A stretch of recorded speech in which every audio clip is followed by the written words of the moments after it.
¿qué tal? Yo soy Cristal Mendívil, de nueva cuenta los saludo aquí en Global Energy TV. Hemos estado platicando acerca del impacto de la caída del precio del petróleo a nivel internacional y por eso tenemos con nosotros en esta ocasión a Edgar Dávalos González, quien es director de proyectos y programas de inversión de la Secretaría de Hacienda. Bienvenido, Edgar, ¿cómo estás?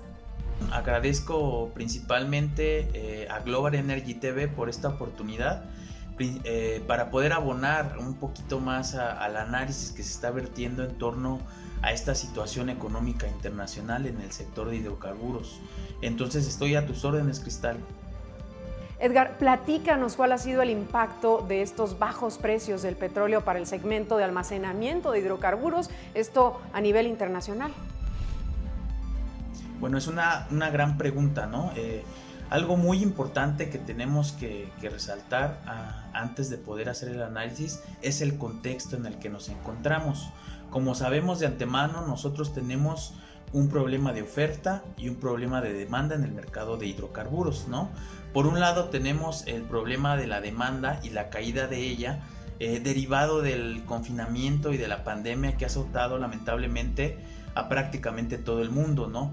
Entonces este evento ha hecho que las cadenas de valor, no necesariamente del sector de hidrocarburos, pero sí de la mayoría de las actividades económicas y de los sectores de la producción, pues hayan tenido un rompimiento general, ¿no?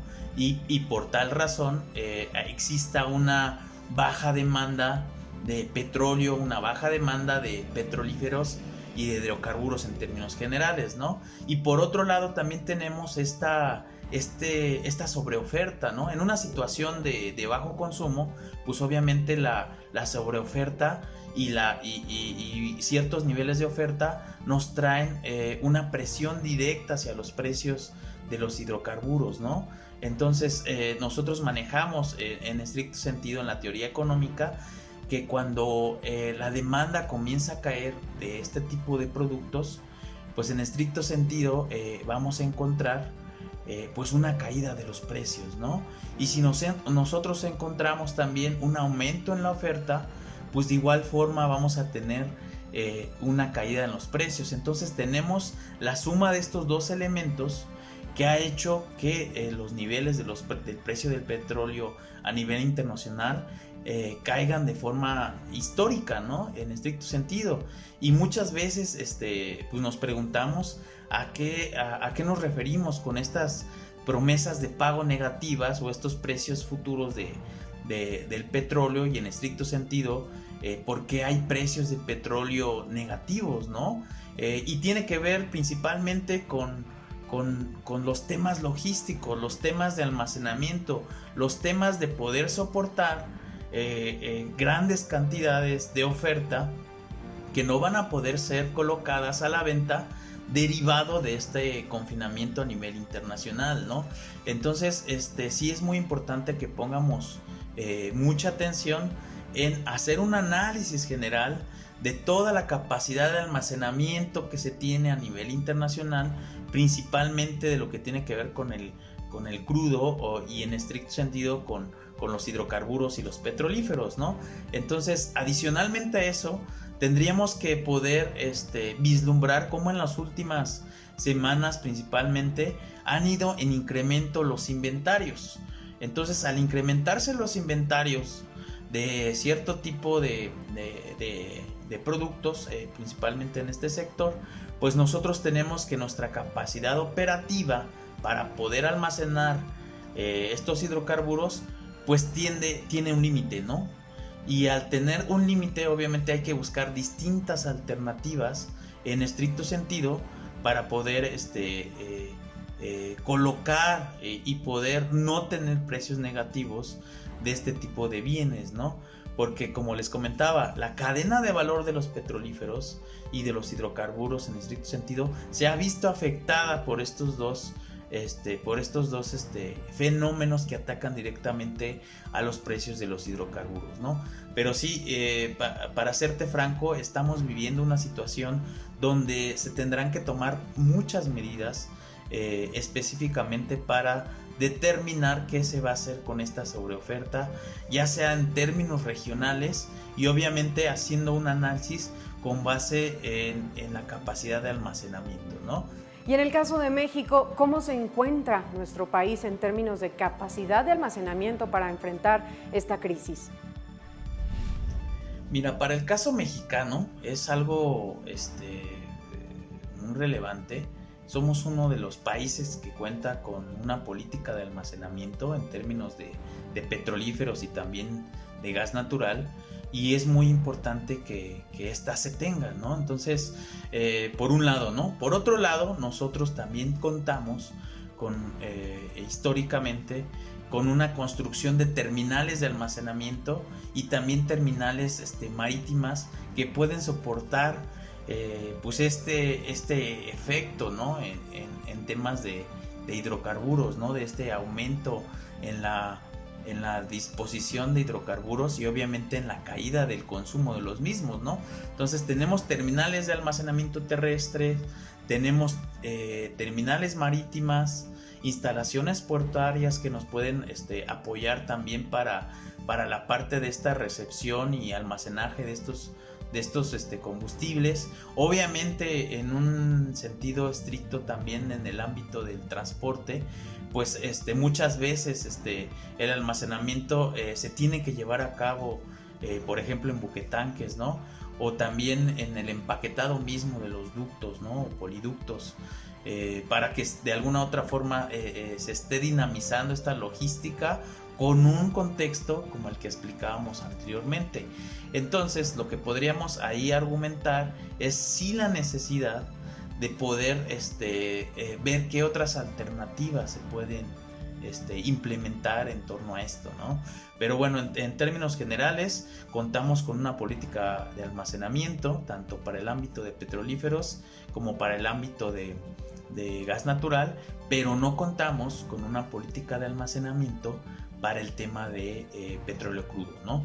Y en ese sentido, sí va a ser muy importante que replanteemos pues algunos de los supuestos que en algún momento nos llevaron a construir esta política, porque la política pública, en estricto sentido, tiene una necesidad importante de poderse cubrir ante una escasez de estos bienes, ¿no? Y no para una sobreoferta. Entonces, si bien nos podría servir este supuesto de escasez para poder cubrirnos de ciertos días de una escasez del hidrocarburo y por ende tener mayor capacidad de almacenamiento en términos de seguridad energética, esta misma idea nos podría servir para poder almacenar en función de una sobreoferta, tanto en la refinación de petróleo crudo como en el caso de la parte de la importación de los mismos, ¿no? Edgar, en los últimos días se ha señalado que hay buques en el Golfo de México almacenando combustible ante la falta de almacenamiento en tierra. ¿Qué implicaciones tiene esto para la industria y también para México? Sí, por supuesto. Bueno, en función de ese tema, sí quisiera rescatar que esto es un evento que se plantea y se plasma a nivel internacional. O sea, lo que pueda estar sucediendo en el Golfo de México y en las costas de Estados Unidos está sucediendo en todas partes del mundo, ¿no? Es un evento derivado específicamente de esta caída de la demanda de hidrocarburos y obviamente de la caída de la logística y la distribución de los mismos, ¿no? Entonces, más allá de que si se están colocando o no buquetanques para el almacenamiento de estos hidrocarburos, pues más bien se trata en estricto sentido de analizar otras variables. ¿Como cuáles? Variables como las importaciones, ¿no? De estos mismos combustibles, variables como la estructura misma de la dieta de la refinación, variables muy importantes tales como las políticas y el análisis de las políticas de confinamiento que se van a venir en los próximos días y meses, ¿no? Como saben ustedes, se está intensificando esta cuestión de no utilizar ya en ciertos momentos los vehículos. Entonces eso haría en ese sentido una nueva caída de lo que tiene que ver con la demanda, al menos en distintos tiempos. Entonces tomemos en cuenta que la parte del almacenamiento de buquetanques es una opción, es una necesidad también para México y el mundo. Y también tomemos en cuenta que sí tenemos que vislumbrar el proceso que lleva la pandemia en cada parte del mundo y cuáles son esas acciones que ha llevado a que la estacionalidad, que también es algo muy importante, la estacionalidad de esa demanda pues está rota totalmente, ¿no? Entonces ahorita tenemos y seguiremos teniendo en los siguientes meses indicadores de caída de demanda, indicadores de aumento de inventarios y sí, lamentablemente al romperse la estacionalidad, rompes también pues todo lo que tiene que ver con los programas internos hasta de Petróleos Mexicanos, ¿no? Estos programas de producción, estos programas de exportaciones e importaciones, ¿no? Y obviamente en términos del mercado privado, pues pones a los privados a pensar dos veces si importar o no su producto, ¿no? En algunos casos, pues propiamente, pues algunas gasolineras no van a estar dando ciertos servicios, hablando en específico de gasolina y diésel, porque la demanda no la justifica, ¿no? Entonces sí es algo y no me gustaría también dejarlo un poco claro, es algo que está aconteciendo en todo el mundo, en México y en otros países de Europa y Estados Unidos principalmente y Latinoamérica. Pues estamos observando un espejo de políticas en términos de este sector, ¿no? Entonces sí es muy importante que analicemos más a profundidad esto. Sin embargo, sí hay alternativas, ¿no? Por supuesto que hay alternativas para poder solucionar esta problemática, solo que en lo inmediato hay decisiones de política que se tienen que tomar para atender otras que son más urgentes, ¿no? Ahora, ante toda esta situación, todo este escenario, ¿qué alternativas existen en el país para contar con capacidad de almacenamiento suficiente? Sí, y precisamente justo es como te lo comentaba, ¿no? Hay varias alternativas, ¿no? O sea, pensando en el corto plazo, teniendo el análisis de la capacidad de almacenamiento tanto de hidrocarburos como bueno, en este caso petrolíferos, ¿no? Y obviamente el petróleo crudo que se menciona ahí, últimamente se ha dicho que son 11 millones de barriles en términos de petróleo, y hablemos un poquito más allá de pues más de 20,000 barriles en términos de petrolíferos, ¿no? Entonces si nos damos cuenta,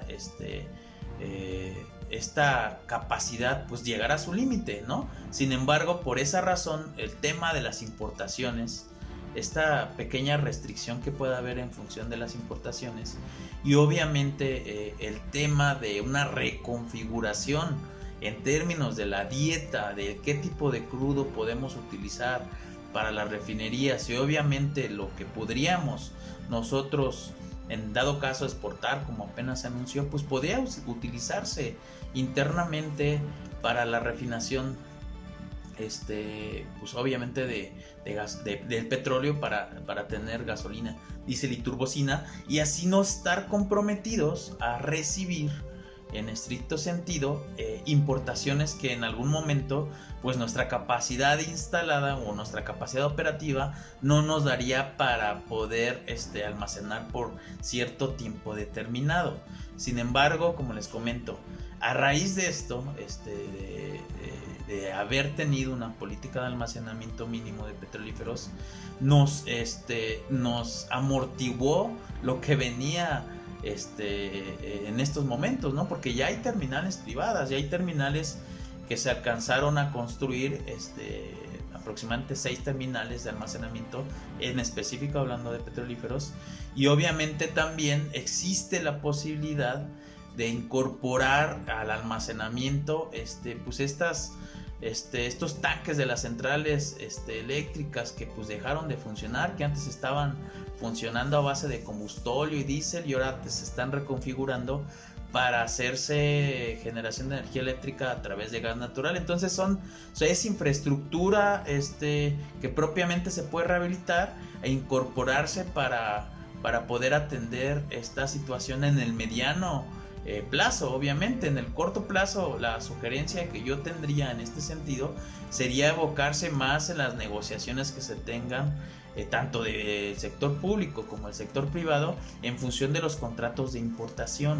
Esto es muy importante. Por otro lado, y es algo que no deja de llamar la atención en específico, es obviamente, como les comentaba, incorporar al petróleo crudo dentro de estos parámetros de la parte de la política energética en términos de almacenamiento, ¿no? Muchísimas gracias, Edgar, por tu participación. Te esperamos de nueva cuenta pronto aquí con nosotros para platicar de este y otros temas aquí en Global Energy TV. Edgar Dávalos González, director de proyectos y programas de inversión de la Secretaría de Hacienda. Mantener la confiabilidad de tus activos e incrementar la disponibilidad de tu planta se complica cuando enfrentas múltiples problemas a la vez. Esto impide que tu planta opere en condiciones óptimas y además ubicar a los responsables y comunicar la información necesaria generalmente es un desafío. Ante retos como el anterior, Emerson presenta Plant Web Optics, una nueva plataforma de gestión de activos diseñada para un entorno de trabajo alineado con la industria 4.0. Al mostrar en un solo lugar datos de los activos que requieren atención, como los equipos rotativos, de instrumentación, de control, de proceso y válvulas, genera una visión holística que permite conocer en qué estado se encuentra tu planta. Además, Plant Web Optics pone a disposición del personal los KPIs que requieren en el momento que los requieren, ya sea en una computadora de escritorio, laptop o dispositivo móvil. Esto acelera la toma de decisiones, la comunicación entre áreas o departamentos y por lo tanto la productividad. La información necesaria en el momento preciso, a la hora correcta. Esa es la promesa de Plant Web Optics.